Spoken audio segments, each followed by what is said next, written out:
Hey guys and girls, welcome to Pop Culture Pandit. This is my new segment Book Sessions. जो भी होगा House of the Dragon का latest sensation that will be discussed in these book sessions. आज के book session में मैं आपको क्रगास ड्रहार यानी कि द क्रैप फीडर के बारे में सब कुछ बताऊंगा और उसके ट्रायर्की के बारे में भी सब कुछ बताने वाला हूँ। आगे बढ़ने से पहले मैं आपको बता दूं कि बुक सेशंस में मैं कोई भी स्पॉइलर नहीं दूंगा।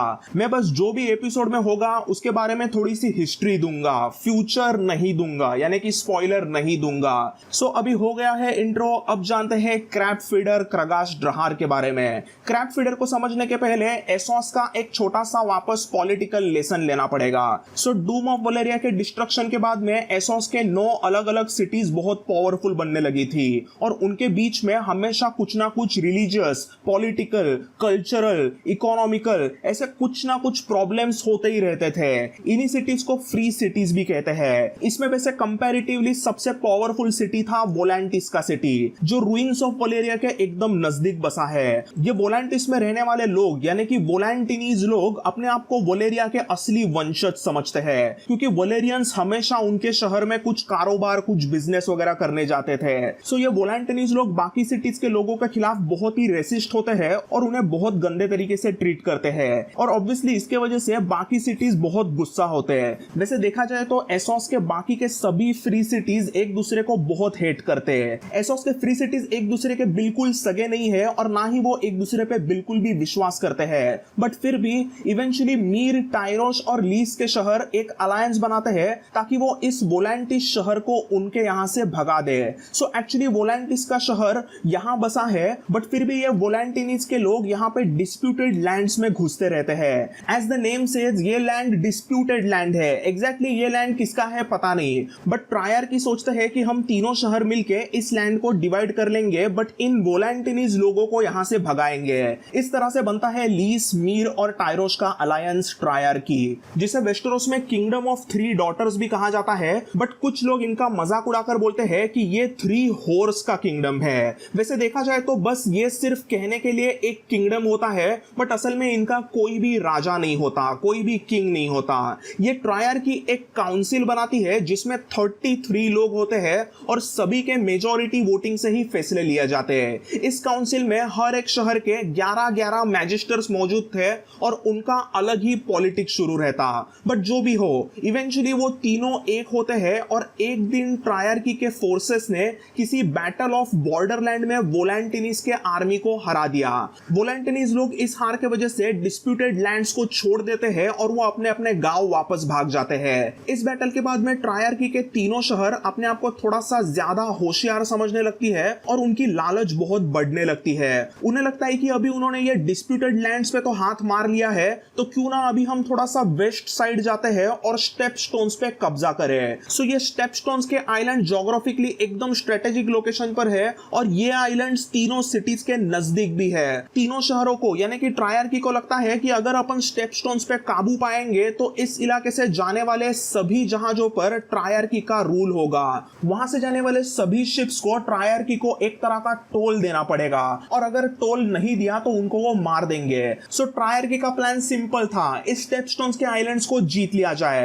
एक्चुअली इस स्टेपस्टोन्स में अलग अलग कई सारे आइलैंड्स होते हैं और वहां पे किसी का भी राज नहीं होता, कोई भी वेस्टरोसी लॉर्ड वहां पे नहीं रहता था और वो एकदम पायरेट्स इन्फेस्टेड जगह थी। वहां पे पायरेट्स का बोलबाला था। एक तरह से ये स्टेपस्टोन्स माने पायरेट्स का पार्टी प्लेस रहता है और सब पायरेट्स यहाँ पे अय्याशी करने आते हैं और कई बार यहाँ से जाने वाले जहाजों को ये पायरेट्स लूटते भी थे। ट्रायर की इस स्टेपस्टोन्स के आइलैंड्स को कब्जे में करने के लिए कुछ लोग भेजती है और यहीं पे आता है क्रगास ड्रहार। अब हाउस ऑफ द ड्रैगन के शो में थोड़ा सा ऐसा इंडिकेट किया है कि ये क्रगास ड्रहार पूरे ट्रायर्की का एक तरीके से लीडर है, बट असल में एक्चुअली ऐसा नहीं था। ये ट्रायर्की माने तीनों शहरों का एक अलायंस तो था, बट किसी भी मिशन में, लिटरली किसी भी चीज में उनका कोई एक लीडर नहीं होता। हर चीज में उनके 3 लीडर्स होते हैं और स्टेपस्टोन्स के मिशन में भी मीर, टाइरोस और लीस ऐसे तीनों सिटीज के 3 अलग अलग कमांडर्स भेजे जाते हैं। कोई किसी के ऊपर नहीं होता, तीनों इक्वल होते हैं। इसी में मीर का कमांडर होता है ये क्रगास ड्रहार। तीनों कमांडर्स में ये बंदा थोड़ा सा सनकी इंसान है। जब ट्रायर की स्टेपस्टोन्स का पहला एक आइलैंड जीत लेते हैं तब ये पायरेट्स को बीच पे बंदी बनाता है और समुद्र के हाई टाइड का वेट करता है। जैसे ही समुद्र का पानी हाई टाइड के वजह से बढ़ते हुए इंसानों पे आता है, उस पानी के साथ क्रैब्स यानी कि खेकड़े आते हैं और भूखे क्रैब्स इंसानों को खाने लगते हैं। सो यानी कि ये हटेला क्रगास ड्रहार बंदी लोगों को क्रैब्स को खिलाता है, इसलिए इसे क्रैब फीडर कहने लगते हैं। शो में इस क्रैब फीडिंग के सीन को काफी डिस्टर्बिंग तरीके से बहुत बढ़िया तरीके से दिखाया था और इस क्रगास ड्रहार का शो का लुक भी बहुत गजब रहा। ऐसा लगता है कि शो के क्रगास ड्रहार को ग्रे स्केल की बीमारी हुई है और उसके वजह से वो थोड़ा सा पगलाया गया है।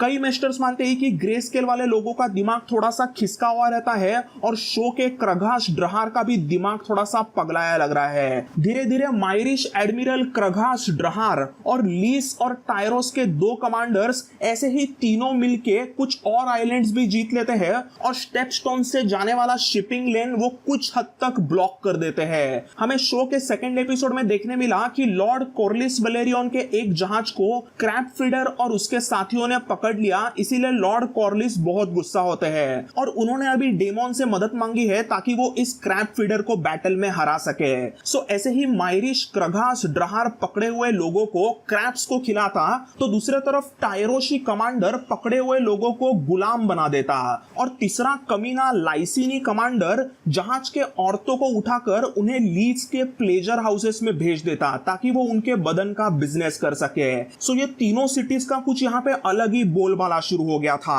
ऐसे ही एक दिन ये हरामी लाइसिनी कमांडर स्टोन हेल्म जाने वाले एक जहाज को पकड़ता है। इस स्टॉर्मलैंड्स के स्टोन हेल्म के कैसल में पावरफुल हाउस स्वॉन सदियों से राज करते आए हैं और ये हाउस एक्चुअली हाउस बराथियन के बैनरमैन भी है। ऐसे ही एक दिन हाउस स्वॉन की फैमिली एसोस में से वापस लौट रही थी और वो इस शिपिंग लेन से अपने कैसल स्टोन हेल्म पे लौट रही थी, बट स्टेपस्टोन से गुजरते समय लॉर्ड ऑफ स्टोन हेल्म और उसके पूरे फैमिली को पकड़ा जाता है। क्रगास ड्रहार कुछ लोगों को क्रैब्स को फीड करने लगता है और दूसरे तरफ लाइसिनी कमांडर सभी को छोड़ने के लिए कुछ रेट्स बताने लगता है और हाउस स्वॉन के लॉर्ड ऑफ स्टोनहेल्म सभी का प्राइस देने के लिए रेडी भी होते हैं, बट लाइसिनी कमांडर की हाउस स्वॉन के एक खूबसूरत लड़की जोहाना स्वॉन पे नजर जाती है और यह लाइसिनी कमांडर जानबूझ के उसका रेट 1000 गुना ज्यादा लगाता है। वो लॉर्ड ऑफ स्टोनहेल्म को कहता है कि अगर आपको जोहाना स्वॉन वापस चाहिए तो आपको 1000 गुना ज्यादा पैसे देने पड़ेंगे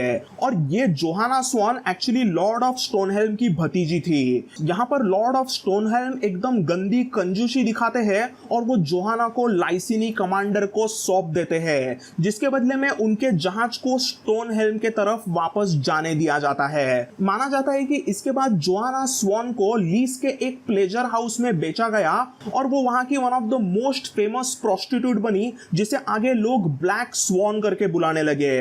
दुनिया भर से कई सारे मर्द और औरतें इस फेमस ब्लैक स्वॉन की खूबसूरती देखने आते हैं। So guys, ya that's the story about Kragas Drahar and the Triarchy. Book में बस इतनी ही उनके बारे में एक अलग सी जानकारी है। तो आई होप सबको आज का हाउस ऑफ द ड्रैगन का बुक सेशन पसंद आया। So this is pop culture Pandit. I will see you all in the next one. Bye and take care.